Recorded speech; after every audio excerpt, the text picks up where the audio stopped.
ഏവർക്കും പുതിയൊരു വീഡിയോയിലേക്ക് ഹാർദമായ സ്വാഗതം.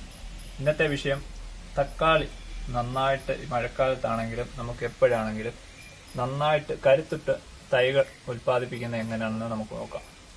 ഇപ്പോൾ ഞാൻ നടാൻ ഉദ്ദേശിക്കുന്നത് അർക്ക സമ്രാട്ട് എന്ന Indian Institute of Horticulture Research ബാംഗ്ലൂരിൻ്റെ വിത്തുകളാണ്.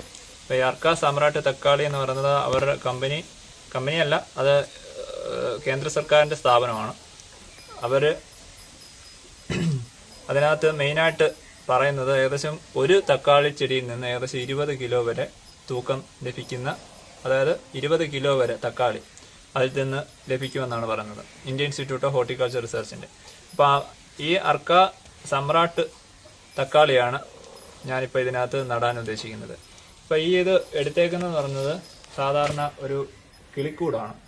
അപ്പോൾ ഈ കിളിക്കൂട്ടിലേക്ക് ഇതെടുക്കാൻ കാരണം വേറൊന്നുമല്ല, ഈ മഴ സമയത്ത് നന്നായിട്ട് തൈ ആയി കിട്ടാൻ വേണ്ടിയിട്ട്. അപ്പോൾ ഇത് ഏകദേശം 98 കണ്ണിയുള്ള നമ്മുടെ സാധാരണ പോട്രയാണ്. അപ്പോൾ ഇതിനകത്ത് ഞാൻ വയ്ക്കുന്ന പാകത്തിന് ഏകദേശം മുറിച്ചിരിക്കുകയാണ്. ഇപ്പോൾ ഏകദേശം 4 ഇത്രയും പീസായിട്ട് 4 കണ്ണി വരുന്ന ഏകദേശം 28 എണ്ണം വരും. അപ്പോൾ അങ്ങനെ ഇതിനേക്ക് മുറിച്ചേക്കാണ്. അപ്പോൾ കുറച്ച് വിത്തുകളെ ഞാൻ പാകുന്നുള്ളൂ. അപ്പോൾ അത് എങ്ങനെയാണ് നമ്മൾ നന്നായിട്ട് പാകുന്നതെന്ന് നോക്കാം. അപ്പോൾ ആദ്യമേ വേണ്ടുന്നത് ചകിരിച്ചോറിൻ്റെ കമ്പോസ്റ്റ്, പിന്നെ അതേപോലെ വെർമിക്കുലൈറ്റ്, പെർലൈറ്റ്. അപ്പോൾ ഇതെല്ലാം കൂടെ ഞാൻ മിക്സ് ചെയ്തതാണ്. നേരത്തെ ഒരു ഇതേപോലെ പോട്ടിംഗ് മിക്സിൽ നിറച്ചതിൻ്റെ ബാക്കിയായിട്ട് വന്നത് ഞാൻ ഇത് ബാക്കി വെച്ചിരുന്നതാണ്. അപ്പോൾ അല്ലെങ്കിൽ ഇതിനു വേണ്ടി സെപ്പറേറ്റ് മിക്സ് ചെയ്യാൻ പോകുന്നില്ല. ഇത് ഏകദേശം 1-1.5 കിലോയോളം ചകിരിച്ചോറിൻ്റെ കമ്പോസ്റ്റ്. ഈ ചകിരിച്ചോറിൻ്റെ കമ്പോസ്റ്റ് ഏറ്റവും അത്യാവശ്യമായിട്ട് എടുക്കണം. നമ്മൾ മഴക്കാലത്താണെങ്കിലും എപ്പോഴാണെങ്കിലും ചകിരിച്ചോറിൻ്റെ കമ്പോസ്റ്റ് എടുത്തില്ലെങ്കിൽ അവയ്ക്കകത്ത് പെട്ടെന്ന് തന്നെ ഫംഗസ് രോഗം ബാധിക്കും. അതേപോലെ തന്നെ ചകിരിച്ചോറിൻ്റെ കമ്പോസ്റ്റ് എടുത്തില്ലെങ്കിൽ ഈ ലിഗ്നിന് അല്ലെങ്കിൽ ടാനിന്, ഈ കോമ്പൗണ്ടുകൾ കെമിക്കൽ കോമ്പൗണ്ടുകളാണ്. അവ ചെടികളുടെ വേരിനെ ബാധിക്കുകയും അതുവഴി നമ്മൾ ആ നടുന്ന ഏത് പച്ചക്കറി വിത്തുകളാണല്ലോ അതിൻ്റെ വേര് പെട്ടെന്ന് ചീഞ്ഞു പോയി അത് നശിച്ചു പോകും. അതുകൊണ്ടാണ് ചിലർ ചകിരിച്ചോറിൻ്റെ കട്ട, വലിയ കട്ടയായിട്ട് 5 കിലോയുടെ കട്ടയൊക്കെ വാങ്ങിച്ചുകൊണ്ട് പോയി ഇതേപോലെ പാകിയതിനു ശേഷം ചെറിയ രീതി കിളിർത്ത് വരുമ്പോൾ തന്നെ ആ തൈകളെല്ലാം നശിച്ചു പോകും.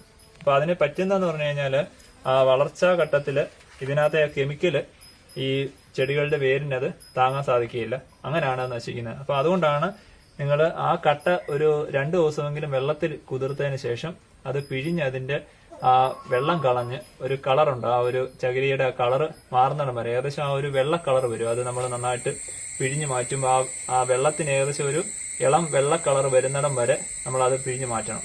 എങ്കിൽ മാത്രമേ അതിനകത്തെ ആ ലിഗ്നിൻ കണ്ടന്റ് പൂർണ്ണമായിട്ട് മാറത്തുള്ളൂ. ഇല്ലെങ്കിൽ നമുക്ക് വിപണിയിൽ തന്നെ ഈ ചകിരിച്ചോറിൻ്റെ കമ്പോസ്റ്റ് കിട്ടും. ചകിരിച്ചോറിൻ്റെ കമ്പോസ്റ്റ് ഏകദേശം 20 രൂപ മുതൽ നമ്മുടെ കാർഷിക സർവകലാശാലയുടെ ഓരോ ഔട്ട്ലെറ്റിൽ നിന്നും അല്ലെങ്കിൽ നമ്മുടെ അടുത്തുള്ള അഗ്രി ഷോപ്പുകളിലൊക്കെ ചോദിച്ചാൽ കിട്ടും. അപ്പോൾ അതും ഉപയോഗിക്കാം. പിന്നെ അതേപോലെ വെർമിക്കുലൈറ്റ് ഏകദേശം 1 കിലോയ്ക്ക് ഏകദേശം 100 രൂപ വരെ ചിലയിടത്ത് വിലയുണ്ട്. പിന്നെ അതേപോലെ പെർലൈറ്റിനും ഏകദേശം 120 രൂപ മേലെ വിലയുണ്ട് പല കമ്പനികളുടെ.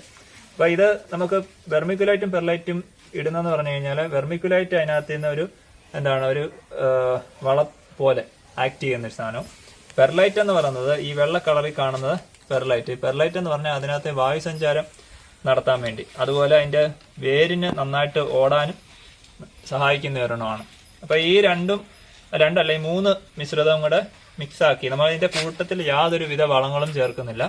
പിന്നെ ഈ നട്ട് ഒരു 2 ഇല പരുവം തൊട്ട് ഈ ചെടികൾക്ക്, അതായത് ഈ പച്ചക്കറി തൈകൾക്കാണെങ്കിലും മറ്റുള്ള ഇതിനാണെങ്കിലും 2 ഗ്രാം 19-19-19 വെച്ചിട്ട് നൽകും. 19-19-19 എന്ന് പറഞ്ഞാൽ ഇതിനെ ഓൾ-19 എന്ന് പറയും. 19 ഗ്രാം നൈട്രജന്, 19 ഗ്രാം ഫോസ്ഫറസ്, 19 ഗ്രാം പൊട്ടാഷ്, ഇതിനെയാണ് ഓൾ-19 എന്ന് പറയുന്നത്. അങ്ങനെ നന്നായിട്ട് വെർമിക്കുലൈറ്റും പെർലൈറ്റും ചകിരിച്ചോറിൻ്റെ കമ്പോസ്റ്റുകൂടെ മിക്സ് ചെയ്ത ഈ മിശ്രിതമാണ് ഈ ട്രേക്കകത്തേക്ക് ഇങ്ങനെ നിറയ്ക്കുന്നത്. അപ്പോൾ ആദ്യം നമ്മളിങ്ങനെ ചെറിയ രീതിയിൽ ഇത്രയും ഇതിലേക്കൊന്ന് ഇട്ടിട്ട് ഓരോ ട്രേയുടെ മുകളിലേക്ക് ഇങ്ങനെ ഇടാതെ എവിടെയെങ്കിലും സ്ട്രെയിറ്റായിട്ട് ഇട്ട് ഇങ്ങനെ ചെറിയ രീതിയിലൊന്ന് ധൂവി ഇട്ടാൽ മതി. അപ്പോൾ അതിലേക്ക് ഏകദേശം വീഴും, ഓരോ കുഴികളിലേക്ക് ഇങ്ങനെ വീഴും. ഇങ്ങനെ ആക്കണം. എന്നിട്ട് ചെറുതായിട്ടൊന്ന് പ്രസ് ചെയ്യണം. ചെറുതായിട്ട് ഇങ്ങനെ ഓരോ കുഴികളിലും ഒന്ന് പ്രസ് ചെയ്തതിന് ശേഷം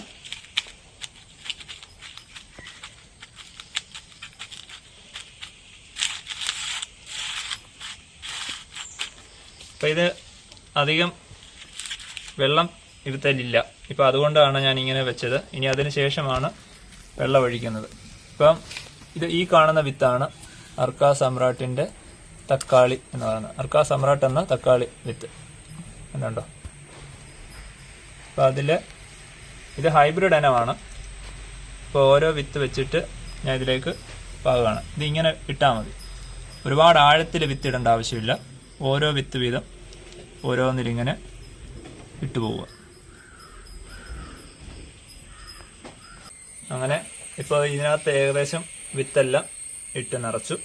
ഇനി ഇതിൻ്റെ മുകളിലേക്ക് ഈ ചകിരിച്ചോറിൻ്റെ മിക്സായിട്ടുള്ളത് ഇങ്ങനെ ഒന്ന് തൂവി കൊടുത്താൽ മതി. ഇങ്ങനെ മുകളിലൂടെ ഇങ്ങനെ ഒന്നിട്ട്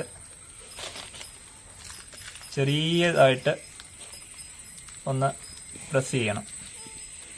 ഒന്ന് പ്രസ് ചെയ്താൽ മതി. എന്നിട്ട് ഇങ്ങനെ, അതായത് ഒരുപാട് അമർത്തണ്ട. മുകളിലാണ് ഇട്ടത്. അപ്പോൾ വിത്തിൻ്റെ അത്രയും താഴ്ചയെ വരാമെന്നാണ്, വിത്തോളം താഴ്ചയെ വരാമെന്നാണ് സാധാരണ കുഴിയുടെ അളവ് പറയുന്നത്. അപ്പം നമ്മൾ ട്രേക്കകത്ത് പാകുമ്പോഴാണേലും ഒരുപാട് പ്രസ് ചെയ്ത് കൊടുക്കേണ്ട ആവശ്യമില്ല. പിന്നീട് നമ്മൾ വെള്ളം തളിക്കുമ്പോൾ സ്വാഭാവികമായിട്ട് അതിന് ഒരു ഈർപ്പം കിട്ടി അത് പെട്ടെന്ന് തന്നെ മുളച്ച് പൊന്തും. അപ്പോൾ ഇതിനി ഇതേപോലെ വെച്ചതിനെ ഇനിയിപ്പോൾ ചെയ്യുന്നത് ഇതേപോലെ നിങ്ങൾക്ക് ഇപ്പോൾ ഈ മഴ സമയം ആയതുകൊണ്ട് ഡയറക്റ്റ് മുറ്റത്ത് കൊണ്ട് വയ്ക്കാൻ സാധിക്കത്തില്ല. അപ്പം ഒരു ചെറിയൊരു ഹ്യൂമിഡിറ്റി ഇതിനകത്ത് നിലനിൽക്കും, അതായത് ഒരു ഈർപ്പം നിലനിൽക്കുകയാണെങ്കിൽ ഈ വിത്തുകളെല്ലാം പെട്ടെന്ന് കിളിർക്കും. അപ്പം കിളിർത്തതിന് ശേഷം മാത്രം നമ്മൾ വളം കൊടുത്താൽ മതി. പ്രത്യേകം ശ്രദ്ധിക്കണം, 2 ഇല പരുവത്തിൽ ഓൾ 19 കൊടുക്കുകയാണെങ്കിൽ 2 ഗ്രാമേ കൊടുക്കാവൂ. അതിൽ കൂടുതൽ കൊടുക്കല്. അതിൽ കൂടുതൽ കൊടുത്തു കഴിഞ്ഞാൽ പെട്ടെന്ന് ചെടികളെല്ലാം കരിഞ്ഞു പോകും. ഈ പച്ചക്കറി വിത്തുകളെല്ലാം കരിഞ്ഞു പോകും. അപ്പം ഇതുപോലെ വെച്ചതിന് ശേഷം വെള്ളം നന്നായിട്ട് ഒഴിക്കുക എന്ന് വെച്ചാൽ കുത്തി ഒഴിക്കല്ല. ഇത് വിത്തുകൾ അതിനകത്ത് നിന്ന് മാറിപ്പോവും. ചെറുതായിട്ട് തളിച്ച് നന്നായിട്ട് കുതിർന്നതിന് ശേഷം ഇതേപോലെ, ഇപ്പം ഞാനിപ്പോൾ ഈ പഴയ കിളിക്കൂടിനകത്തേക്കാണ് വെക്കുന്നത്. അപ്പോൾ ഇതേപോലെ വെച്ചിട്ട് ഇതേപോലെ ഒരു പ്ലാസ്റ്റിക് കൂടെടുത്ത് ഇങ്ങനെ മുകളിലൂടെ ഇടുക. അപ്പം നമുക്ക് മുറ്റത്ത് വെച്ച് കഴിഞ്ഞാലും ഇതിൻ്റെ മുകളിൽ എന്തെങ്കിലും ഒരു ഭാരം പോലെ വെച്ചാലും മതി. അപ്പോൾ കാറ്റത്ത് പറന്നു പോവുകയില്ല. അപ്പോൾ ഇത് നന്നായിട്ട് ഇങ്ങനെ കിളിക്കുകയും ചെയ്യും. നമുക്ക് മുറ്റത്ത് വെച്ചാൽ ആ വെട്ടം നന്നായിട്ട് കിട്ടുകയും അതേപോലെ നല്ല കരുത്തുള്ള തൈകളായും. അപ്പോൾ 2 ഇല പരുവാകുമ്പോൾ തൊട്ട് നമുക്ക് ഈ രീതിയിൽ ഓൾ 19 സ്പ്രേ ചെയ്ത് കൊടുക്കാം. അതേപോലെ ഒരു 4 ഇല മുതൽ 5 ഇല പരുവാകുമ്പോൾ പിന്നീട് അതിനെ ഒരു 4 മുതൽ 5 ഗ്രാമിലേക്ക് കൂട്ടണം. അങ്ങനെ കരുത്തുള്ള തൈകൾ നമുക്ക് ഉൽപ്പാദിപ്പിക്കാം. പിന്നീടാണ് ഇതിനെ ജൈവ രീതിയിലേക്ക് മാറ്റുന്നത്. ഇതേപോലെ എടുത്ത വിത്തിനെ പിന്നീടാണ് ജൈവ രീതിയിൽ വാം ഉൾപ്പെടെ വെച്ചിട്ട് പിന്നീട് ചെയ്യുന്നത്. അപ്പോൾ അത് മുന്നോട്ടുള്ള വീഡിയോയിൽ ഞാൻ കാണിക്കും. അപ്പോൾ ഇപ്പോൾ ഇത് ഇങ്ങനെ വെച്ചിരിക്കുന്ന ഒരു വീഡിയോ ആണ്. നിങ്ങൾ ആദ്യമായിട്ടാണ് എൻ്റെ ഈ വീഡിയോ കാണുന്നതെങ്കിൽ ഈ ചാനൽ ഒന്ന് സബ്സ്ക്രൈബ് ചെയ്യുക, ലൈക്ക് ചെയ്യുക, ഷെയർ ചെയ്യുക. Thank you.